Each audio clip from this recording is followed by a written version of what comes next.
Hey guys, we're going to be in Mark 8:34 through the end of chapter 8. And it's it's just a packed chapter of scripture where Christ is like throwing zinger after zinger. And here he hits us with the famous section, whoever wants to be my disciple must deny themselves, take up their cross and follow me. And then he goes on to say, what good is it if you gain the whole world and you lose your soul? And, something that always happens to me as I process scripture, as somebody who has to teach scripture, my good friend Dwayne Clayton said, before I teach this word's already cut me. And so that's one of the painful things on the back end that maybe, I maybe don't talk about enough in my own church. But as we were going through Advent, and we were going through the section on joy, I was really struggling with talking about joy, because joy, this isn't about joy, but this is going to get us where we're going.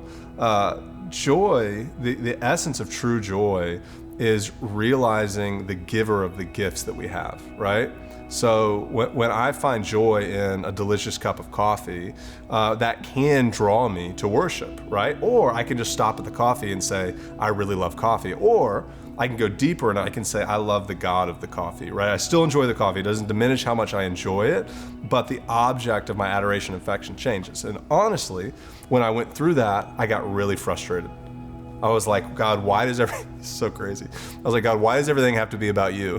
Like, why does everything have to come back to like what you like? Why can't I just enjoy things the way that I enjoy them? And what it started to reveal in me is I have a fiercely independent streak where I want to be self-sufficient and I want to do things on my own and whatever. And what I realized is that I'm not self-sufficient, that there is something beyond me, that there's God, the God who's behind the text, the God who's behind all of this stuff, who's worthy of adoration and worship. And I was struggling with it.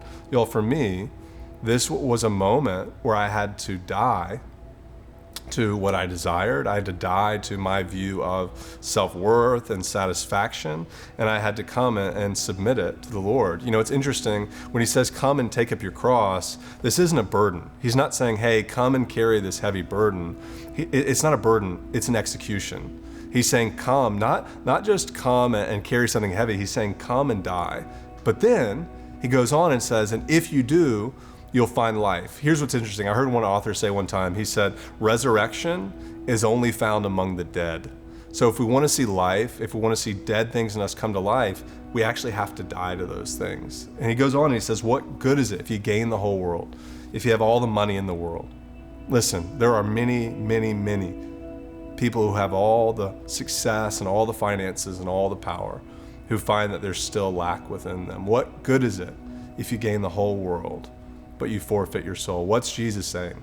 As these things get pruned and as these things get cut away, what you're going to find is in these places that were previously dead, life starts to spring forth.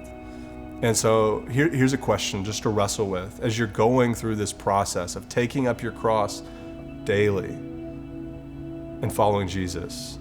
What are the areas that Christ is calling you to lay down, to let die, so that life may rise up?